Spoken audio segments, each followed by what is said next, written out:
అందరికీ నమస్తే అండి. నేను doctor Venkatesh Babu, physiotherapist from We Heal Physiotherapy. So, ఈరోజు నేను ఒక టాపిక్ మాట్లాడబోతున్నాను. నా యూట్యూబ్ ఛానల్‌లో ప్రతిరోజు ఒక్కొక్క టాపిక్ గురించి మీకు ఒక అవగాహన అయితే ఇవ్వబోతున్నాను. సో, ఈరోజు మోస్ట్ కామన్ ప్రాబ్లమ్ అయిన బ్యాక్ పెయిన్ గురించి మీకు ఎక్స్‌ప్లెయిన్ చేస్తాను. బ్యాక్ పెయిన్‌లో చాలా రకాలు ఉంటాయండి. బ్యాక్ పెయిన్ అనేది ఒకప్పుడు ఏదో ఒక అదొక జబ్బులాగా కాదు, ఒక సింప్టమ్ అండి.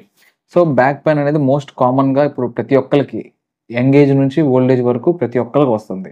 సో, మీరు చూసినట్లయితే బ్యాక్ పెయిన్‌లో డిఫరెంట్ టైప్స్ ఆఫ్ కండిషన్స్ ఉంటాయి.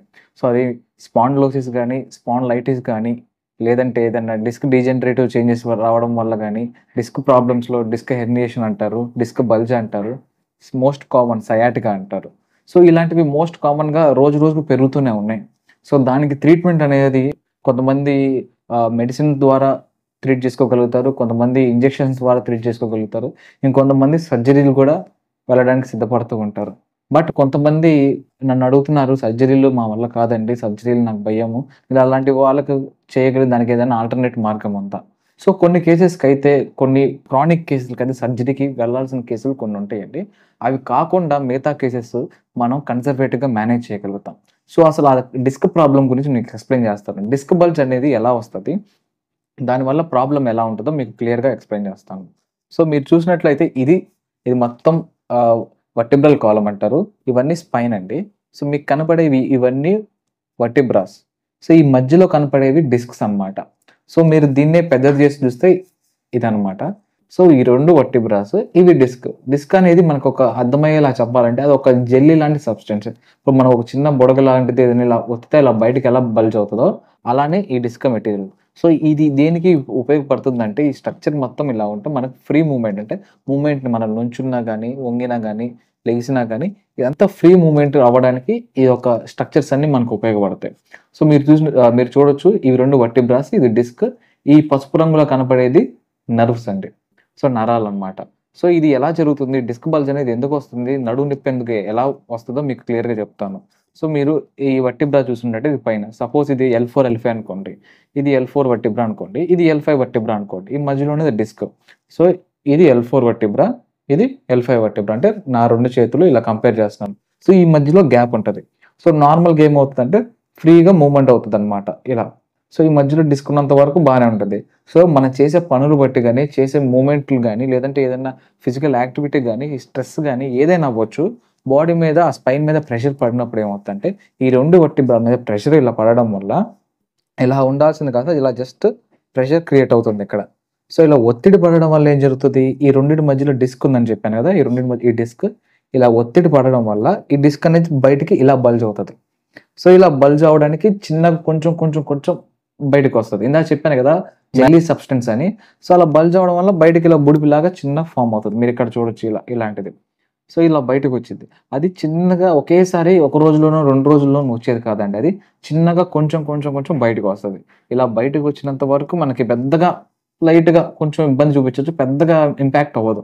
ఎప్పుడైతే కొంతమంది పేషెంట్స్‌లో ఇక కొంచెం స్టార్ట్ అవ్వగానే పెయిన్ వచ్చేస్తది. కొంతమందికి ఏందంటే మీరిలా చూడొచ్చు, ఇక్కడ ఈ డిస్క్ ఇలా బల్జ్ అయ్యి ఈ నర్వ్‌ని ఇందాక పసుపు రంగులో నరాలని చెప్పాను గదా! మోస్ట్ కామన్‌గా ఈ ఏరియాలో సయాటిక్ నర్వ్ అలాంటివి ఉంటాయండి. సో, ఇలా వచ్చి ఈ నరాన్ని ఇరిటేట్ అవుతది. ఇరిటేట్ చేస్తున్నప్పుడు దీని మీద నరాన్ని ఒత్తుకొని ఉంటుందన్నమాట. అలా ఒత్తిడికి గురైనప్పుడు ఈ నరాన్ని ఎక్కడ సప్లై అవుతదంటే కాళ్ళ పార్ట్ గాని, లెగ్స్‌కి మోస్ట్ కామన్‌గా సప్లై అంటే అది సప్లై అయ్యే రీజియన్ మొత్తానికి పెయిన్ క్రియేట్ చేస్తది. సో, బ్యాక్ పెయిన్‌తో పాటు తొడల దగ్గర గాని, కింద మోకాళ్ళ కింద దగ్గర దాకా చివరి దాకా నాకిలా ఒక కాలు జారులాగా వస్తుందండి. కాలు నొప్పిల్లాగా వస్తుందండి. మధ్యలో కండరాలు గూడా పట్టేసినట్టు అనిపిస్తుందండి. కొంచెం కాళ్ళు తిమ్మిర్లొస్తున్నాయండి.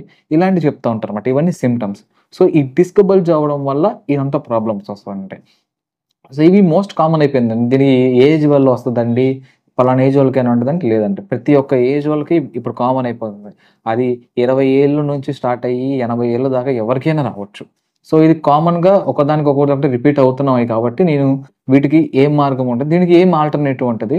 సర్జరీ కాకుండా ఏం చేసుకోవచ్చు అనే కన్జర్వేటివ్ మేనేజ్‌మెంట్ కూడా మీకు చెప్తాను. సో, ఇదనమాట ప్రాబ్లమ్. ప్రాబ్లమ్ ఇలా క్రియేట్ అయింది. సో, దీనికి మనం ఏం చేయొచ్చంటే, మనం కొంతమంది టాబ్లెట్స్ వాడుతున్నారండి. టాబ్లెట్స్ వాడుతున్నా నాకు రిలీఫ్ లేవట్లేదు. సో, ఎలా చేసుకోవచ్చని చెప్పాలి. సో, ఈ స్ట్రక్చర్స్ మీకు చెప్పాను గదా! ఇదంతా స్పైన్. అంటే మనకొక ఎంఆర్ఐలోనో లేదంటే మాన్యుయల్‌గా చూసినప్పుడే మాత్రమే తెలుస్తది. సో, ఇంకోటేంటంటే ఈ ప్రాబ్లమ్ ఉన్నోళ్ళకి ఖచ్చితంగా దీని పక్కన కొన్ని మజిల్స్ ఉంటాయండి. ఆ మజిల్స్, ఆ కండరాలు గూడా మనం నుంచోడానికి లేదంటే కూర్చోవడానికి కంపల్సరీగా ఉపయోగపడే కండరాలు. సో, ఆ మజిల్స్ దాని పని దాన్ని చేస్తేనే ఫుల్ మూవ్‌మెంట్ ఉంటది. సో, ఇలాంటి కండిషన్‌లో ఉండడం వల్ల, ఆ పెయిన్ వల్ల మనం నొప్పితో చేసే పనులకి, నొప్పి లేకుండా చేసే పనులకి ఖచ్చితంగా తేడా ఉంటది. నొప్పితో ఉన్నప్పుడు నడిచే విధానం వేరుగుంటది. నొప్పి లేనప్పుడు నడిచే విధానం వేరుగుంటది. సో, ఇలాంటి ప్రాబ్లమ్స్ ఉన్న వాళ్ళకి ఆ మజిల్స్ గూడా ఏమవుతాయంటే వీక్ అయిపోతాయి. So, full range of movement లేకపోవడం వల్ల, ఫుల్ మూవ్‌మెంట్ లేకపోవడం వల్ల ఆ మజిల్స్ అనేయి కొంతమందికి మజిల్ టైట్‌నెస్ ఉంటది. సో, మజిల్ టైట్‌నెస్‌తో పాటు కొంతమంది మజిల్ వీక్‌నెస్ ఉంటది. సో, వాటిని గూడా మనం కరెక్ట్ చేయగలగాలి. At the same time soft టిష్యూని కరెక్ట్ చేయగలగాలి, స్పైన్‌ని కరెక్ట్ చేయగలగాలి, డిస్క్‌ని కరెక్ట్ చేయగలగాలి. సో, ప్రాబ్లమ్ ఎక్కడున్నది? అంటే ఆ డిస్క్ దగ్గర ఉన్నది. ఎందుకున్నదంటే ఆ ప్రెషర్ అక్కడ ఉంది. ఆ ప్రెషర్ పడడం వల్ల డిస్క్ బల్జింది. సో, మళ్ళా ఆ ప్రాబ్లమ్‌ని మనం ఒకటొకటి చెక్ చేసుకుంటూ వెళ్తేనే మంచి ట్రీట్మెంట్ అది మనం చేయొచ్చు. సో, దీనికి ఏ ట్రీట్మెంట్ చేస్తే బెస్ట్ అని మీకు ఎక్స్‌ప్లెయిన్ చేస్తానండి.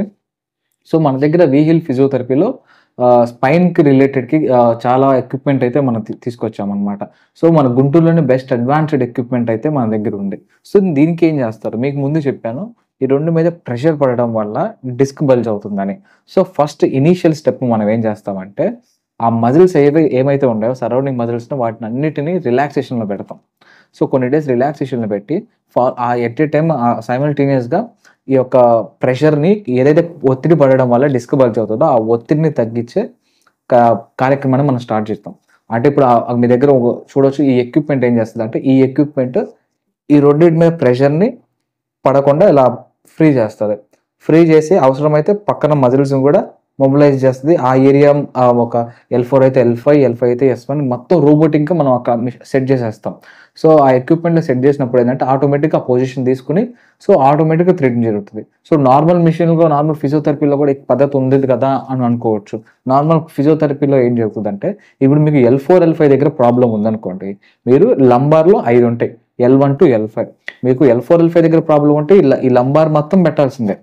మీకు ఇక్కడ ప్రాబ్లమ్ ఉన్నా, మీకు ఇక్కడ ప్రాబ్లమ్ ఉన్నా ఈ ఏరియా మొత్తం పెట్టాల్సిందే. ఇక్కడ ప్రాబ్లమ్ ఉందా ఈ ఏరియా మొత్తానికి చేయాల్సొస్తది. సో, కస్టమైజేషన్ ఉండదనమాట. సో, మనకి ఎక్కడ ప్రాబ్లమ్ ఉంటో అక్కడే ట్రీట్మెంట్ చేస్తాం. సో, రూట్ కాజ్ ట్రీట్మెంట్ అనేది మన దగ్గర ఉంటుందండి.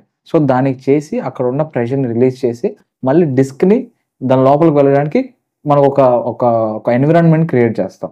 సో, సైమల్టేనియస్‌గా మజిల్ స్ట్రెంథెనింగ్ చేసేస్తాం. మజిల్స్ కూడా ఏవైతే మజిల్ వీక్‌నెస్ ఉన్నాయో మేము ఒక అసెస్మెంట్ తీసుకున్న తర్వాత ఆ మజిల్ స్ట్రెంథెనింగ్ కూడా స్టార్ట్ చేస్తాం. సో, ఈ ప్రాసెస్ అన్నిటిని కరెక్ట్‌గా బ్యాలెన్స్ చేయగలిగితే ఒక ఖచ్చితమైన 100% రిజల్ట్స్ అయితే మనం చూపించగలుగుతాం. సో, పేషెంట్‌కి కొన్ని ఎక్సర్‌సైజెస్ కూడా మేము ప్రిస్క్రైబ్ చేస్తాము. నార్మల్‌గా టాబ్లెట్స్ ఎలా వేసుకుంటారో ఎక్సర్‌సైజ్ కూడా అంతే. సో, రోజు రోజుకి వాళ్ళు ఎన్ని ఎక్సర్‌సైజ్ చేయాలి, ఎక్కడ ప్రాబ్లమ్ ఉంది, ఏ పొజిషన్‌లో నుంచుంటే పెయిన్ వస్తుందా, కూర్చుంటే పెయిన్ వస్తుందా, అది ఎంతసేపు ఉంది. సో, ఇవన్నీ మేము చూసుకొని వాళ్ళు ఏ మార్పులు చేసుకోవచ్చు, ఏదైతే ట్రీట్మెంట్ తీసుకుంటున్నప్పుడు ఇలాంటి ఇబ్బంది పడుతున్నామండి, ఇలా ఈ పని చేస్తున్నప్పుడు ఇబ్బంది పడుతున్నామండి. సో, వాళ్ళ దగ్గర నుంచి మేము రోజు ఫీడ్‌బ్యాక్ తీసుకొని దాన్ని ఎలా కరెక్ట్ చేసుకోవచ్చు అనేది మేము ఒక ప్లాన్ చేస్తామన్నమాట. సో, కంప్లీట్‌గా ఒక ప్రోటోకాల్ అనేది మేము డిజైన్ చేసుకొని దాన్ని బట్టి మేము ఎగ్జిక్యూట్ చేస్తాం అన్నమాట. సో, ఈ రకమైన ట్రీట్మెంట్ మన గుంటూరులోనే బెస్ట్ ట్రీట్మెంట్ అండి ఇది. సో, ఏంటంటే సర్జరీ దాకా వెళ్ళకుండా, సర్జరీతో లేకుండా నేను క్యూర్ చేసుకోవాలి, నాకు ఏదైనా ఆల్టర్‌నేటివ్ ఉందంటే this is the one of the best ఒక సొల్యూషన్ అని చెప్పొచ్చు. సో, ఇది ఒకసారి మీకేదైనా డౌట్స్ ఉంటే నన్ను అడగొచ్చు. మా కాంటాక్ట్ నంబర్, మా డీటెయిల్స్ కూడా ఇస్తాము. వీటిలో నేను ఒక బ్రీఫ్‌గా ఎక్స్‌ప్లెయిన్ చేశాను. దీంట్లో చాలా రకాల టైప్స్ ఉంటాయండి. ఒక్కొక్క పేషెంట్‌కి ఒక్కొక్క ట్రీట్మెంట్ ఉంటది. అందరికీ ఒకటి ఖచ్చితంగా కాదు. ఎందుకంటే అది ఒక్కొక్క పేషెంట్‌ది ఒక కండిషన్ వేరేలా ఉంటది. ఒక్కొక్క పేషెంట్‌కి ఒక చోట మజిల్ వీక్‌నెస్ ఉంటే ఇంకో చోట ఉంటది. రీజియన్ మారిపోతది. కామన్‌గా అయితే నడుము నొప్పి.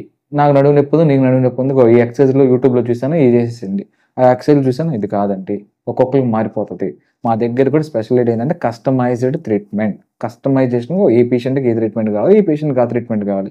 ఇప్పుడు నేను ఫస్ట్ రోజు చెప్పిన ట్రీట్మెంట్ లాస్ట్ రోజుకి అదే ఉండకపోవచ్చు. ఎందుకంటే ఆ ప్రాబ్లమ్‌ని బట్టి ట్రీట్మెంట్ మారిపోతా ఉంటది. పేషెంట్ వచ్చారా, ఒక 4 ఐఎఫ్‌టిఓ ఏదో పెట్టేసాను, 2 ఎక్సర్‌సైజ్‌లు చేపించాను, పంపించాను అలా కాదండి. సో, ఆ ఫిజియోథెరపీకి, ఈ ఫిజియోథెరపీకి చాలా తేడా ఉంటది. సో, ఈ ఫిజియోథెరపీలోనే ఒక అడ్వాన్స్‌డ్ లెవెల్‌ని మేమైతే పరిచయం చేయబోతున్నాము. ఆల్రెడీ పరిచయం చేసామనుకోండి. మీరు ఒకసారి మీకేదైనా ప్రాబ్లమ్ ఉంటే గాని, ఏదైనా మీకు ఇబ్బందుంటే మాకు తెలియజేయండి. మీకొక హెల్ప్ చేస్తాము. సో, మా అడ్రెస్ వచ్చేసి గుంటూరు వారతోట మెయిన్ రోడ్, కొత్తపేట గుంటూరండి. ఏదైనా మీకు డౌట్స్ ఉన్నా లేదంటే మా వాట్సాప్‌లో మెసేజ్ చేయొచ్చు. లేదంటే మాకు డైరెక్ట్‌గా వచ్చి కలిసినా అపాయింట్‌మెంట్ తీసుకోవచ్చు. Thank you. నెక్స్ట్ వీడియోలో మళ్ళీ కలుస్తాను. Thank you so much.